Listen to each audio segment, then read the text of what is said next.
Boa noite a todos. Que a paz de Jesus nos envolva.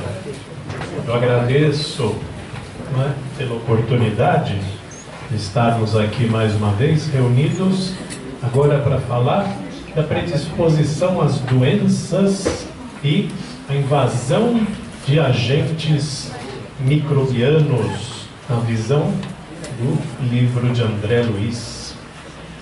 Antes, vamos lembrar aqui de um evento que deve interessar a todos. A jornada da Associação Médico Espírita de São Paulo de 2016. Ela vai ser no auditório Elis Regina, em metade de maio do ano que vem. E vocês podem pegar mais informações neste site aqui, jornada2016amissãopaulo.com. Feita aqui a mensagem dos patrocinadores, vamos entrando no assunto. Aqui vamos lembrar que isso já é reconhecido pela medicina convencional. A saúde é o resultado de um equilíbrio dinâmico entre as agressões e a regeneração do nosso corpo. Então, constantemente estamos sendo agredidos de alguma forma. Eu, para estar aqui em pé, estou estressando tecidos do meu corpo e eles vão tendo essa capacidade de regeneração. Se não tiver, vai dar uma tendinite, vai dar algum outro problema. A doença surge quando a agressão é maior do que aquela capacidade de regeneração. Isso é um conceito convencional da biologia, né? Então precisa ter este equilíbrio, né, do corpo em relação ao ambiente e em relação ao produto da mente. O pensamento precisa estar equilibrado. Aí, com tudo isso em ordem, a gente espera uma saúde adequada. E, normalmente, qual é a origem das enfermidades crônicas, né? Porque uma enfermidade aguda, uma fratura, alguma coisa mais imediata, a gente tem uma causa bastante conhecida. Mas quando é uma doença crônica, é uma consequência de como nós usamos o nosso corpo de modo continuado, né? Então, com relação a vários aspectos, a alimentação, higiene, né, substâncias tóxicas, vícios que a gente vai praticando. Como diz o capítulo, né, a imprudência e o ócio, né, causam múltiplas enfermidades que a medicina já reconhece, né? Então é muito fácil entender que a pessoa que não pratica exercício, que abusa de alimentação, pode acabar, junto com a sua genética, desenvolvendo algumas formas de diabetes, de hipertensão, né? E o capítulo vai expandir um pouco mais, trazendo outras agressões que normalmente a gente acaba deixando de lado, né? Então, esses comportamentos de ócio, de desleixo, né, lesam o perispírito, onde estão as causas profundas destas enfermidades, né? A gente vai lesando. Então, lembra daquela capacidade de regeneração e as agressões que vão sendo sofridas do ponto de vista biológico. Isso também tem uma contrapartida no corpo perispiritual. Então, também superando a capacidade de regeneração do corpo perispiritual, isso fica marcado. E outra origem das enfermidades crônicas também está na parte mental, né? O remorso, culpa por ofensa, que acaba desarticulando a ação do perispírito. Então lembra que a gente falou mente, o corpo e o ambiente, né? Aqui estamos falando de ambiente, né? Aquele desleixo todo, aqueles vícios e hábitos, e aqui estamos falando da mente, né? Isso acaba ficando em algum lugar da nossa consciência ou da inconsciência, e isso vai trazer uma repercussão em algum momento. E aí André Luiz fala de uma zona de remorso, que é criada na mente pela cristalização da recordação dos nossos erros do passado. Isso, como eu falei, fica em algum lugar do nosso corpo mental, cristalizado, formando esta zona de remorso. Nela, o pensamento atua na organização do corpo e do perispírito, interferindo, né, nesta organização. E a reparação dessa zona de remorso cristalizada é através do confronto com esse estado de remorso, né, e a liberação da condenação íntima. Então nós somos os próprios juízes que temos esta capacidade de ter esse remorso, às vezes até inconscientemente, e só quando nós confrontarmos com esse problema, e são várias as formas, né, de nós confrontarmos, a reencarnação próxima a uma pessoa com quem nós temos uma reparação a fazer, né, isso é o que vai libertar esta condenação íntima e desfazer esta zona de remorso. E as dívidas kármicas, também citado pelo André Luiz, né, que é o acúmulo de energias negativas originadas de nós mesmos, né, e podem ser transferidas de uma existência para outra, e o resgate pode se dar em qualquer tempo, nessa encarnação ou em outra também. Então veja que o karma é, na verdade, resultado de uma ação que a gente faz. E o karma, se a gente for pegar a origem no sânscrito, né, a língua do hinduísmo, a gente vê que karma significa oportunidade. Oportunidade da gente resgatar uma ação inadequada, né? Então o karma não é o castigo, é o sofrimento que vai ser a oportunidade da regeneração. Origem das enfermidades crônicas, né? Em alguns casos, esta enfermidade crônica acaba sendo agravada pela ação vingativa do ofendido por processo obsessivo, né? Então não adianta pôr a culpa de tudo que acontece no obsessor, tá? Sempre a gente tem aquela nossa parcela de responsabilidade, né? Não vamos falar culpa, vamos falar responsabilidade. Mas isso pode ser agravado pelos processos obsessivos.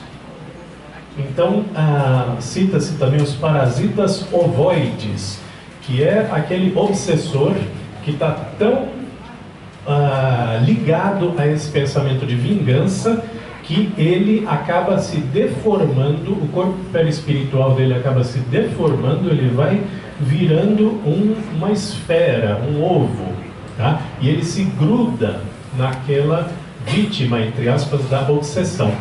Então, como se fosse um parasita mesmo.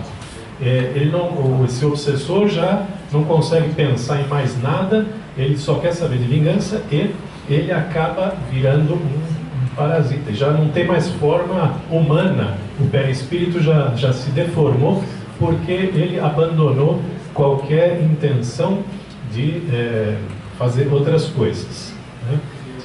Esse é o extremo da obsessão, né?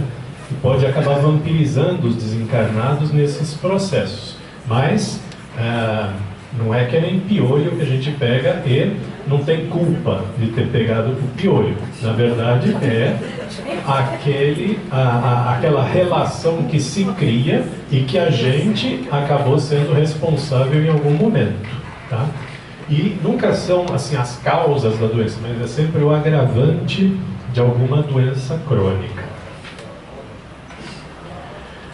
Aí a gente tem aquelas enfermidades endêmicas, aquelas que cursam a dengue ou outras coisas que estão acontecendo na comunidade, né, e que não tem nada a ver com o perispírito, tá? Tá aí a doença espalhada na comunidade. Como é que o André Luiz explica estas enfermidades endêmicas, né? Essas causas circunstanciais, então não tem nada a ver com lei do karma, causa e efeito, obsessor. A doença está aí, a gente está naquele meio, vai acabar adoecendo, né? mas ele mesmo assim faz um elo com o processo evolutivo da humanidade, que é o seguinte: mesmo nessas doenças, né, que dependem de causas simples e locais, que aparentemente não teria nada a ver com o plano espiritual ou com o nosso processo evolutivo, é possível fazer sim uma correlação, né, para entender. A gente pode fazer as seguintes interpretações, né? Ou são casos kármicos individuais que se agravam por influência da doença endêmica. Então é um indivíduo que tem algo a aprender com a doença, e aí ele pega essa doença que existe na comunidade, né? Pega verme, pega o que tem de disponível de doença naquela comunidade, e ele pode ser até uma forma de resgate. Ficando doente, ficando acamado, uma forma dele refletir sobre a fragilidade da vida, sobre um monte de outras coisas, e assim resgatar algum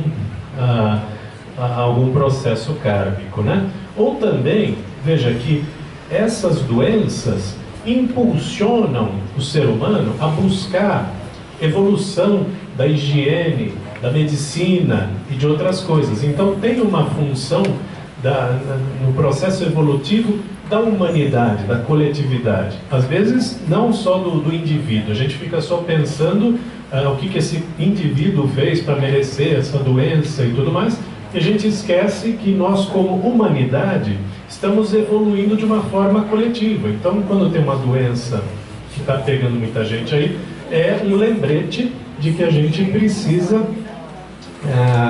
evoluir na parte de tratamento, higiene e tudo mais. É progresso.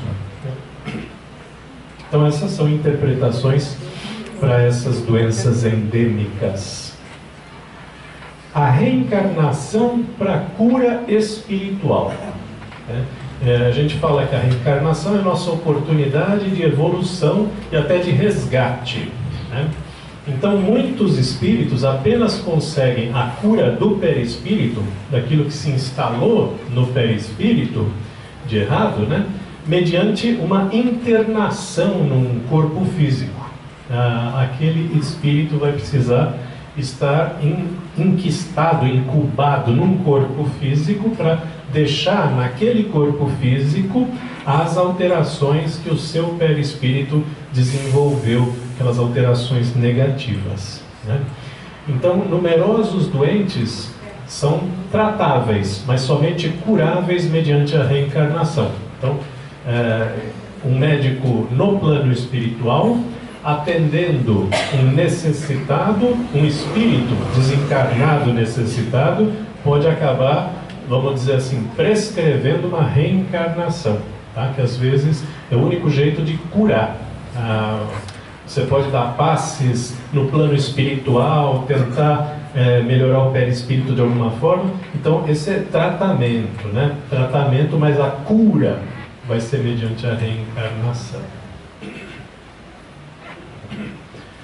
E aí, nesse processo de reencarnação para cura espiritual, espíritos benfeitores podem avaliar o mecanismo da doença no perispírito, né? Fazendo um diagnóstico mesmo, avaliando o que está acontecendo, se é necessário uma reencarnação para resolver aquele problema. Além da reencarnação para aprendizado, que todos nós fazemos, pode ter essa reencarnação com uma finalidade de cura espiritual.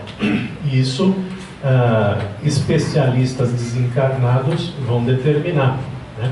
A ficha kármica do enfermo determina a reversibilidade da moléstia através de uma nova reencarnação, né? Então, ficha kármica, eu entendo, não é com uma folha de papel, um prontuário assim propriamente, mas é a leitura que o especialista desencarnado faz, né, daquele sofredor, para dizer a origem da alteração que ele está apresentando e qual então pode ser o tratamento recomendável. E aí essas enquistações de energia, né, esses cistos, esses pedregulhos que ficaram dentro de nós, né? De energias negativas através dessas dívidas kármicas de lei de ação e reação, são transferíveis de uma existência para outra. Para curar esses nódulos de forças mentais desequilibradas, como foi citado aí no capítulo, acontecimentos reparadores devem se contrapor a eles. Então, a lei de ação e reação provocou esta alteração no perispírito, né? Esses, vamos dizer, cistos, esses grumos de energia, que agora a lei de ação e reação vai ter que desfazer numa nova encarnação.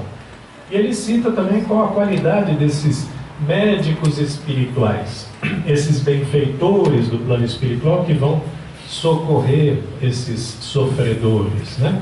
Não basta ter conhecimento científico, são imprescindíveis qualidades morais, como a humildade, devotamento, grandeza de caráter, pureza de coração. Essas são as ferramentas principais, né? Por isso que o André Luiz foi fazer limpeza. Por essa razão, o André Luiz chegou, queria ser médico, foi fazer limpeza. Para desenvolver a humildade, né? Aí desenvolveu bastante humildade, percebeu, e ele achava que bastava ali o conhecimento científico, né? Exemplo, André Luiz mesmo. E quais são os métodos terapêuticos que esses benfeitores empregam lá no plano espiritual, né? Eles têm vários métodos para o tratamento das lesões do perispírito. Eles penetram na história do enfermo para estudar os mecanismos da doença, né? Através da sua visão, da sua clarividência, da sua capacidade de empatia e de sentir o que está acontecendo. E vão fazer um exame no corpo espiritual também com aparelhos. Ele cita aí instrumentos, aparelhos que podem ajudar nessa detecção, trazer para esse benfeitor a história do que aconteceu, por que esse indivíduo está assim, portanto, qual deve ser o tratamento, né? Fala até de aparelhos lá no plano espiritual. Então, como métodos terapêuticos, né, a psicoterapia, magnetismo são muito usados, né? Então, a gente entende como passe, como magnetismo, como transferências de energia, né? Transferências de energia através da prece, através do passe, né? A psicoterapia, a educação do corpo mental, que já citamos aqui, que molda, corpo mental molda o perispírito, né? Tudo isso é bastante importante, mas também utiliza medicações conhecidas dos encarnados, né? Como o nosso mundo físico é uma cópia do mundo espiritual, ali também pode-se utilizar os princípios terapêuticos, não só sutis, como transferências de energia ou da atividade mental, como também princípios curativos um pouquinho mais densos na forma de medicamento feito de matéria sutil, como se o espírito estivesse tomando um remédio, né? Então eles também se valem desse tipo de atividade. São várias as técnicas terapêuticas ali no plano espiritual. E aí, agora ele passa para um capítulo, né, que vai falar da invasão microbiana. Como é que a gente, aqui, encarnado, né, pega esses germes, essas doenças? É só uma coisa biológica ou tem alguma coisa espiritual também por trás disso, né? A gente precisa de um pouco de esforço para entender que uma invasão de um micróbio no nosso organismo tem uma causa espiritual. A gente tenderia a pensar só na parte biológica. Ali entrou um ser vivo dentro de outro ser vivo e estamos sendo parasitados por esses micróbios, né? Mas ele cita que a fraqueza pelo abuso das nossas forças, né? Atitudes de desequilíbrio ou perturbações que nós fazemos para outras pessoas, vai levar a esta fraqueza. E essa fraqueza plasma uma ruptura na harmonia celular dos tecidos do perispírito. Então, mais uma vez, atitudes, hábitos que nós fazemos acaba enfraquecendo de alguma forma o perispírito no seu funcionamento, na sua composição, tá? Então tudo começa aí, nessas atitudes de nós encarnados. Então, como é que nós podemos interpretar as causas espirituais dessa invasão microbiana? A zona ferida, né, atingida pelo desajustamento, fica vulnerável à invasão microbiana, como se fosse uma praça desguarnecida, tá? Praça sem policiamento e tudo mais. E as sentinelas naturais, né, do nosso corpo, nossos mecanismos de defesa, não dispõem de bases necessárias à ação que lhes compete. Tudo pelo enfraquecimento que vai permitir, então, esta invasão. Então, mesmo no caso de alguma coisa bem concreta, como os micróbios, na parte biológica, a gente consegue entender uma correlação espiritual. O psiquismo facilita a invasão microbiana. Os estados mentais perturbados causam um desequilíbrio no nosso sistema orgânico. Isso até é conhecido da biologia. Você está com estresse, com a mente desequilibrada, isso tem repercussões no organismo. Isso é fácil de ver, né? Pessoa que tem uma hipertensão, alguma coisa, a primeira coisa que se faz é falar para essa pessoa tentar gerenciar o estresse, né? Isso é bem conhecido mesmo. E esses estados mentais perturbados promovem no perispírito uma desarmonia que se reflete no corpo físico. Então, vamos acabar deformando sem querer o perispírito, que acaba deformando alguma instância, alguma função do corpo físico. E efetivada essa disfunção, a nossa defesa não faz as reparações necessárias. Lembrando que saúde é sempre esse equilíbrio entre as agressões que a gente sofre e a nossa capacidade de regeneração, né? Então, temos até esse correlato biológico. A gente enfraquece nossas células de defesa, né? A pessoa que está muito estressada pode acabar pegando resfriado, gripe mais facilmente. Isso a gente observa, né? Pega uma virose porque está estressado, porque as defesas estão baixas. E aqui tem, ao lado disso, uma explicação espiritual também, do campo mental, influenciando o perispírito, que por sua vez influencia o corpo físico. Mesmo no caso do câncer, né, podemos ter uma explicação espiritual, desarticulando a sinergia das células, né, a harmonia delas, o modo delas funcionarem adequadamente, se interpõe a atividade mórbida. Aquele desajuste que nós já citamos pode chegar nesse nível aqui, que a mutação no início obedeceu a vibrações desorganizadas da mente, e a moléstia surge por consequência de longos processos de desgaste pela desarmonia, né? Então, na coisa mais concreta aí que a gente tem, que é o câncer, mesmo assim a gente resgata uma causa espiritual, que pode ser causa, pode ser agravante, mas está sempre relacionada de alguma forma, né? Agora, a gente não pode embarcar na crueldade de virar para uma pessoa que está com câncer e dizer: você produziu isso daí, você é o culpado, né? Não é esta a intenção. A intenção é a gente entender que qualquer coisa no nosso corpo, nosso sucesso, nosso fracasso orgânico está relacionado a muitas outras coisas, então, inclusive no caso do câncer, tá? Não é o caso aqui da gente começar a fazer julgamentos de pessoa e ainda piorar a situação da pessoa, né? É um aprendizado para que a gente possa fazer, né? Chegar para o paciente com câncer e agravar a situação dele, botando a culpa dele ter gerado esta doença para si mesmo, então agora que se vire com ela.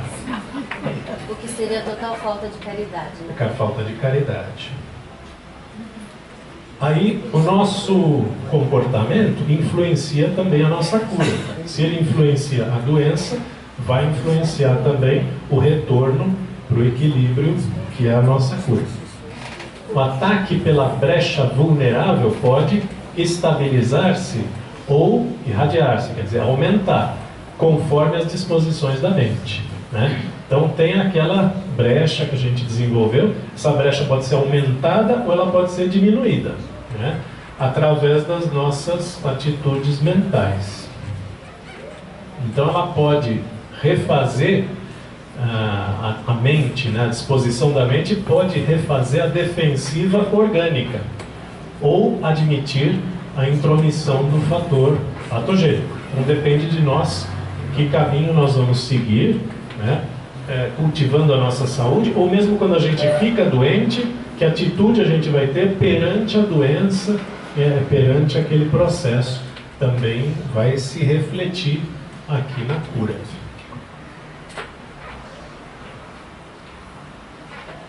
O comportamento influencia a cura também neste sentido, que é citado aqui no capítulo, né? No enfermo que desperta simpatia, as radiações de solidariedade apoiam o seu restabelecimento. Então, aquele indivíduo que está internado, mas não fica se queixando muito da vida, se abre realmente para o tratamento, vem as pessoas que querem ajudar e conseguem chegar até ele, e conseguem oferecer, essa aura, né, de simpatia vai atraindo essa solidariedade dos outros, vai atraindo esses pensamentos positivos, né? E a disfunção limita-se a gerar tumores que responderão ao tratamento, por exemplo. Estas irradiações de solidariedade das outras pessoas que estão envolvidas com este doente, elas vão poder até chegar neste tumor e aquele tumor que não responderia a um tratamento passar a responder a um tratamento, né? Então, está com câncer, vai ter que fazer o tratamento, vai fazer cirurgia, vai fazer radioterapia, vai fazer quimioterapia. Mas até a nossa disposição mental, o nosso comportamento pode fazer com que essa doença responda melhor ao tratamento ou responda pior, tá? Mais uma vez, não é que quem responde pior é porque não está se esforçando como deveria. A gente tem interpretações de provas, expiações, né? Várias outras para a gente poder imaginar por que uma pessoa que está com uma doença grave não está respondendo ao tratamento. Não é porque não está se esforçando na sua reforma íntima, necessariamente. Então, no outro extremo, né, quando o enfermo não adota atitude de renovação moral, não consegue assimilar as radiações de simpatia e agrava-se o processo de desgaste. Ele mesmo acaba oferecendo uma barreira para toda esta irradiação benéfica, positiva, toda essa intenção das pessoas que estão envolvidas no seu processo de regeneração, e acaba até agravando o seu processo, né? Porque o negativismo produz a doença, piora a doença e agora estamos vendo que impede o tratamento, né? Então age nesses três níveis aí. Por isso é que a nossa atitude, mesmo diante da doença, é importante. Essa resignação, essa reflexão e uma tentativa de aprendizado com a situação nos tira dessa situação de círculo vicioso de adoecimento. E a prática do bem e a cura. A prática do bem atenua o mal que acumulamos ante as vibrações emitidas por aqueles a quem ajudamos. Então vamos dizer que a gente tenha uma dívida kármica, tenha aquelas zonas de remorso, tenha aquelas alterações todas. A gente já pode começar aqui, mesmo na matéria, um tratamento, mesmo que a gente não enxergue essas alterações, já começar a fazer algo em favor do nosso perispírito, através da caridade, através da prática do bem. Porque aquele que é beneficiado, né, ele acaba emitindo um pensamento positivo para aquele que fez a caridade, e aí este pensamento positivo vai ser benéfico para o indivíduo. Então, é aquela coisa, o bem volta. Não é que o bem volta, né? Não é como uma flecha que dá a volta ao mundo e chega assim na própria pessoa, não é um eco. É que você faz o bem, a outra pessoa, com esse agradecimento, às vezes até inconsciente, está emitindo elementos benéficos, né? E o bem ao próximo gera o bem a nós próprios, colocando-nos em sintonia com o Criador. Daqui a gente vê então todas aquelas recomendações de Jesus para o perdão, para a caridade. Ele está dando então receitas de saúde, né? E que a gente deve aplicar até por uma razão egoísta de cultivar a saúde do nosso perispírito. Então, nem que seja por essa razão egoísta, fazer o bem. Então, com fraternidade, perdão, imunizamos nossa vida interior, fortalecendo o poder da mente na autodefesa. Fazendo o bem, então a gente está se ligando às outras pessoas como uma troca de fluidos benéfica, né? Então, vai reforçar as nossas defesas, o nosso equilíbrio, né? Imunizando aqui a nossa vida interior, desfazendo obsessões, né? Porque a obsessão só existe quando a gente não oferece aquela oportunidade de regeneração. Então, quando a gente está oferecendo essa oportunidade, estamos desfazendo até o processo obsessivo, né? O futuro processo obsessivo, né? É quando estivermos desencarnados ou numa outra condição, para que isso não aconteça, já estamos fazendo a prevenção do processo obsessivo através da prática do bem. Então já é uma vacinação. E a gente tem aqui na medicina convencional já esta associação detectada entre o bem-estar religioso e espiritual e a qualidade de vida, a saúde física, recuperação de doenças. Esse bem-estar está relacionado, isso é detectado em pesquisas clínicas. Esses indivíduos adoecem menos, têm mais saúde, né? E tanto que a medicina já admite este termo aqui, enfrentamento religioso e espiritual, que em inglês é religious coping. Esse enfrentamento religioso é o uso das crenças ou das práticas religiosas para reduzir o sofrimento dos eventos estressantes ou para dar-lhes um sentido para serem mais toleráveis. Essas situações que estão fora do nosso controle, a gente pode, com um prisma das nossas crenças religiosas e espirituais, dar um outro tratamento, obter sentido ou serenidade para enfrentar. E o uso dessas ferramentas é o enfrentamento religioso espiritual. Então, quanto mais a gente tem essa ferramenta, mais recursos a gente tem para um momento de adoecimento, para passar por isso de uma forma mais serena, né?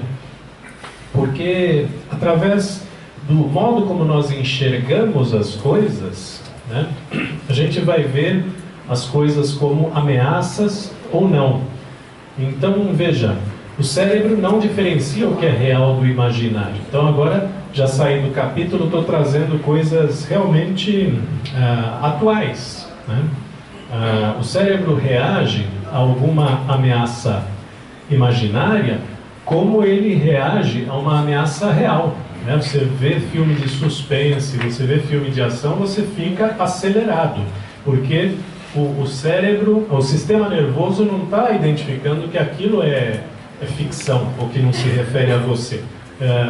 Ele naturalmente, automaticamente, ele reage como se você estivesse imerso naquela situação, né? Então essa é a importância da atitude mental para o equilíbrio orgânico.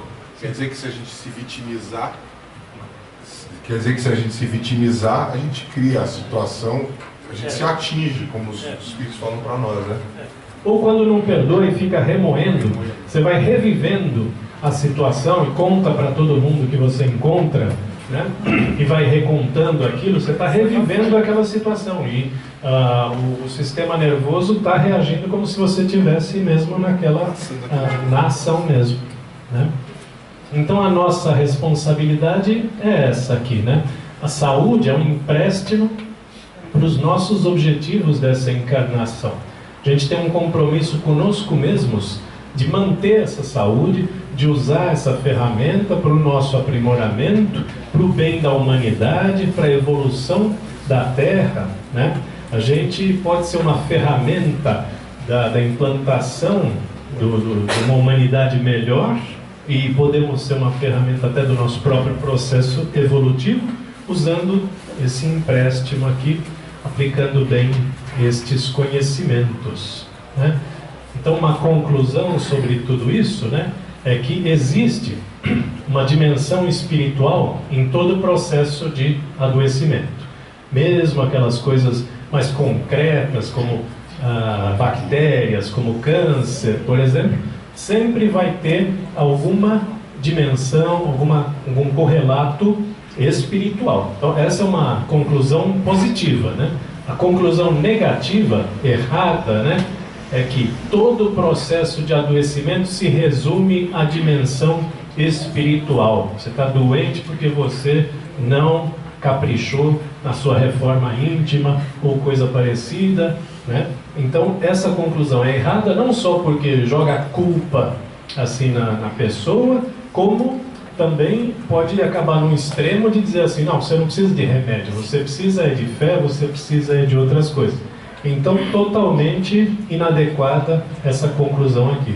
Tudo que a gente discutiu se refere a entender que tudo o que acontece conosco tem algum correlato, uma interpretação também espiritual em algum nível.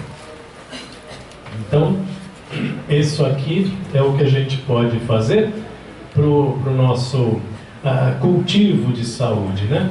O cultivo aqui do psiquismo, da atitude positiva, do equilíbrio mental, né? O cultivo desta energia vital, cultivando a respiração ou a alimentação adequada, né? O ambiente, a gente tendo esse ambiente saudável, a gente está cultivando as nossas atitudes físicas, né? Até passar fio dental protege o coração.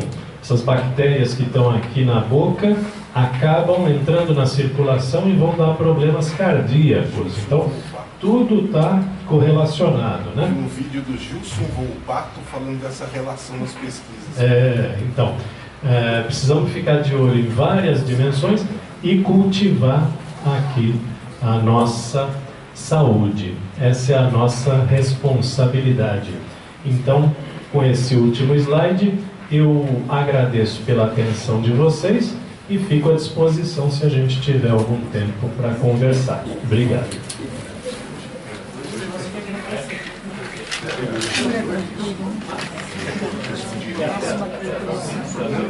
Isso, então, podemos conversar um pouco. Alguém tem alguma dúvida, um comentário para fazer? Doutor, esse último slide em especial é só um comentário, mas eu acho que sempre vale a pena a gente lembrar essa palavra comprida, que é biopsicossócio-espiritual, que é o nome do novo paradigma médico-espírita. Então não é só espiritual, não é só físico, não é só social, não é só psíquico, mas é a união de tudo isso, é dentro dessa complexidade que existimos. Lembrando que saúde não é só ausência de doença, né? Então engloba todas essas dimensões e todos nós aqui provavelmente estamos sem doenças graves. Muita gente aqui, talvez se a gente fizesse um questionário, você possui essa doença, você possui essa, você possui essa, muita gente aqui não teria nenhuma. Mas aí precisa ver como é que vai a qualidade de vida dessa pessoa, como é que estão as relações com a família, como é que está o seu papel social, como é que essa pessoa se sente, essa pessoa vê sentido para a vida, essa pessoa... Então, vamos ver esse bem-estar em vários níveis, social, mental, ambiental e até espiritual. Espiritual até nesse sentido de encontrar um propósito, entender que a vida tem um sentido, né? Buscar essa transcendência. Tudo isso está relacionado à qualidade de vida, à harmonia e à saúde. Alguma pergunta, algum comentário? Dentro da liberdade, dentro da liberdade que temos, ficou bem acentuado a parte karmática, mas eu penso no livre-arbítrio e a criação de karmas agora, tipo pelos vícios comportamentais, pelos pecados capitais, de gula, de centralização, egoísmo, né? Nós criamos agora aqui os nossos karmas, esse acento assim, na nossa atitude, a importância da atitude também no agora. Você citou os pecados capitais, né? É interessante porque que a Igreja Católica elegeu, né, esses 7 pecados capitais, 7 pecados mortais, assim, né? Isso não vem do cristianismo primitivo, isso foi trazido pela Igreja Católica. Mas não é para prender as pessoas e dar um sentido de culpa ou infelicidade para as pessoas. É que você analisando todos esses pecados capitais, a ira, a gula, a preguiça e tudo mais, tudo isso são coisas que nos afastam da nossa natureza espiritual e nos vão prendendo à natureza material, né? Ganância e etc. Todos esses pecados capitais podem ser um roteiro interessante para a gente refletir também. É uma forma de refletir como é que estamos conduzindo as nossas coisas. Se estamos nos enraizando na matéria, né? Ou se estamos dando ouvidos à nossa natureza espiritual. Como é que nós estamos conduzindo a nossa vida, né? E tem essa parte do livre-arbítrio, né? Livre-arbítrio é uma coisa tão poderosa que até Deus respeita, né? Então, veja, quando eu me encontrar com Deus, eu vou fazer para Ele uma lista de perguntas que eu tenho, mas a primeira pergunta é: por que já não nos fez perfeitos, já que é todo poderoso, né? É uma pergunta que eu tenho para fazer para Deus. Mas o motivo deve ser muito bom. Ele deve ter um motivo muito bom, porque o trabalho que a gente dá para a espiritualidade, para Ele, é fantástico. Então, se Ele já não nos fez assim perfeitos, deve ser um motivo muito bom, porque seria muito mais fácil para Ele, seria muito mais fácil para a espiritualidade. A gente não dá tanto trabalho assim, né? Então, livre-arbítrio é uma palavra-chave, é uma coisa sagrada. Deus nos deu, está tendo trabalho com isso, não sei se arrependeu ou não, Mas tem uma charge que fala assim, já vi uma charge que fala assim, Deus está ali meio chateado, está falando assim, fazendo uma confissão, assim, a Terra foi um trabalho para uma feira de ciências que não deu muito certo, que ele fez na adolescência. Então, não sei se ele se arrependeu ou não, mas esse livre-arbítrio é sagrado mesmo. A gente pode errar o quanto a gente quiser, Deus não interfere. O indivíduo vai errando, ele se aprofunda no erro, encarnação após reencarnação, repetindo tudo, e não tem interferência. Mas errar é difícil, né? Zerar o karma é difícil. A gente está aqui para aprender coletivamente, né? Como humanidade. Então, a gente só vai realmente evoluir, a gente só vai transcender quando toda a humanidade transcender. Né? Então, a gente fica pensando às vezes assim, olha, eu até que estou mais ou menos, eu acho que mais uma ou duas encarnações e eu já vou para um mundo melhor. Não tem isto, viu? A humanidade vai evoluindo de uma forma coletiva. E você se melhorando, ótimo, você vai fazer parte do contingente que vai transformar a Terra num mundo de regeneração. Vai sair do mundo de provas e expiações para virar um mundo de regeneração. Então, se tinha esta esperança, não adianta não. Doutor, a interferência divina, ela não viria, ela não aconteceria justamente por suas leis e pela estrutura toda da existência, e que a gente só está começando a ter vários lapsos de luz sobre essa engrenagem, toda essa engenharia da existência. Por exemplo, a homeopatia tem um pouco desse conceito de que a doença ela surge em função da desobediência às leis, né? Essa é a doença primordial, né? Em função de uma desobediência da lei de Deus, que a gente entra em desarmonia com o universo, com essa estrutura, e a gente começa a se digladiar nesses grilhões, né? O próprio Cristo disse a Paulo em Boa Nova. Mas não seria através dessa própria estrutura da existência a interferência divina, de maneira a nos guiar e a nos conduzir, até nos fazer descobrir essa engrenagem? A gente pode ter várias interpretações, essa da homeopatia, por exemplo, do que causa as nossas doenças, né? E a gente então revê aquela situação de pensar que karma é castigo, né? Quando karma, na verdade, significa oportunidade da gente evoluir. Então, todas essas interpretações são muito positivas, porque nos dão essa resignação para a gente imaginar que existe um bom motivo para tudo, né? E que Deus está no comando e que a gente vai evoluir para a nossa condição de espíritos eternos e felizes, né? Temos uma pergunta ali. O senhor falou que se fizesse uma enquete, nem todo mundo teria algum tipo de doença. Alguns já estão privilegiados, já estão melhor. Eu sou portadora de esclerose múltipla, mas não acho que esclerose múltipla é o pior problema do universo. Para mim tem uma coisa muito pior do que isso, a dor. Então, isso me deixa de cabelo em pé, e a esclerose perto de drogadição, para mim, não é nada. Eu tiro ela de letra, e assim, ela é só um pelo no ovo, não sei se o senhor me entende. Aceito, vivencio, não brigo por isso, mas eu não aceito, não consigo entender a dor. A dor, né? Então, tem uma coisa que está acima da dor, em termos de coisa pior, que é o sofrimento.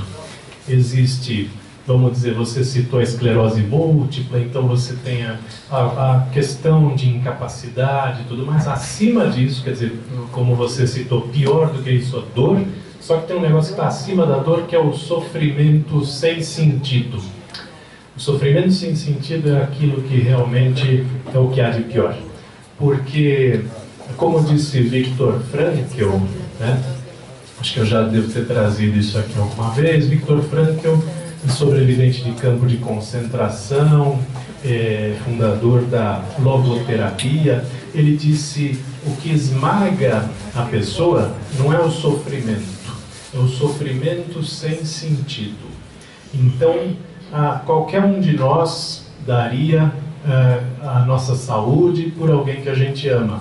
A gente trocaria a nossa vida para salvar a vida de um filho, ou toparia, ou do pai, toparia sofrer para que uma pessoa amada não sofresse, porque esse é um sofrimento com sentido, né? Agora, o sofrimento sem sentido, esse é o que esmaga realmente a pessoa. Então, isso aí estaria até acima da dor que você citou, né? E quando a gente resgata a nossa espiritualidade, se você quer o microfone, né, de novo, quando a gente exerce a nossa religiosidade, a nossa espiritualidade, a gente está encontrando um sentido para as coisas. Então a gente até, em algum nível, consegue um alívio, porque aquele sofrimento não é tão sem sentido. Não é droga. Como? As drogas. A droga com a Não patologia. tem nada para mim maior que a droga. A droga, Não, esclerose não é nada. Esclerose é uma doença que o senhor não tem todo dia, o senhor morre um dia e eu também. Mas e a droga? A O que a droga. gente faz com ela? A droga, aí a gente entra também naquela coisa do livre-arbítrio, né? O indivíduo, às vezes, está viciado e ele não consegue exercer o livre-arbítrio. Então, nessas situações, a sociedade precisa amparar este indivíduo. Ele já não está em condições de errar dentro do seu livre-arbítrio, ele não sabe o que está fazendo, né? Então aí a sociedade precisa intervir. Então o fumante, ele vai falar assim: isso aqui é o meu pequeno vício, não, eu paro quando eu quiser, não, tem coisa pior. Ele vai arrumar 5.000 desculpas, né? Mas ele, na verdade, ele perdeu a capacidade de discernimento. Então, ele precisa da ajuda da sociedade através de campanhas anti-tabagismo para ele parar de fumar. Então, a questão da droga é a questão do livre-arbítrio, da perda do livre-arbítrio. Isso que é terrível. Eu acho que nós estamos chegando aí ao final. Tá? Vou tentar responder. Se você fizer uma pergunta em 30 segundos, eu respondo em 30 segundos. Não é pergunta, mas é uma afirmação. O problema não é só o livre-arbítrio, e sim também os acompanhantes que nós temos. Eu parei de fumar, foi fácil. O difícil foi eu me livrar dos parceiros que exigiam de mim a fumar. Isso me levou à obsessão. Então, veja como o processo do adoecimento é complexo, o processo da cura, esse caminho também é tortuoso, e o quanto a gente ainda tem para aprender e aprimorar nesta lide. Muito bem, então, tendo aqui esgotado o tempo, eu agradeço a atenção de todos. Boa noite.